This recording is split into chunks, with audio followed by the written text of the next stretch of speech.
ఎవరు ఈ లోకానికి వెలుగంటే మన ప్రభువైన యేసుక్రీస్తే. సాక్ష్యం అంటే మన బ్రతుకే. మనము ఏ విధంగా యేసుక్రీస్తుని ఆహ్వానించామో మన బ్రతుకులో, యేసుక్రీస్తు కోసం ఎలాగైతే బ్రతుకుతున్నామో మన క్రియల ద్వారా, మన యొక్క ప్రవర్తన ద్వారా, మన యొక్క లైఫ్ ద్వారా ఇచ్చే సాక్ష్యమే యేసుని గురించి వెలిగించే ఆ కొవ్వొత్తే. కొవ్వొత్తి వెలిగించి వెళ్ళిపోవడము ఆనవాయితీ కాదు, ఆచారం కాదు. దేవుడు ఖచ్చితంగా చెప్తున్నాడు, నేను ఈ లోకానికి వెలుగై ఉన్నాను.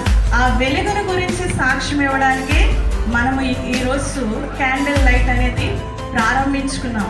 దాని చరిత్ర మరి చాలా ఉంది కాబట్టి అది నేను టచ్ చేయట్లేదు, కానీ వాక్యానుసారంగానే ఈ మాటలని మీకు తెలియపరుస్తున్నాను. కాబట్టి ఈ రోజు నుండి ఎవరైతే యేసుని గురించి సాక్షిగా నిలబడాలని ఆశపడితే, యేసు కోసం నేను బ్రతకాలి అని, నేను వెలుగు సంబంధిగా నేను ఉండాలనుకుంటే, మొట్టమొదటిగా ఈ లోకంలో ఉన్న వెలుగుని మీ బ్రతుకులో ఆహ్వానించండి.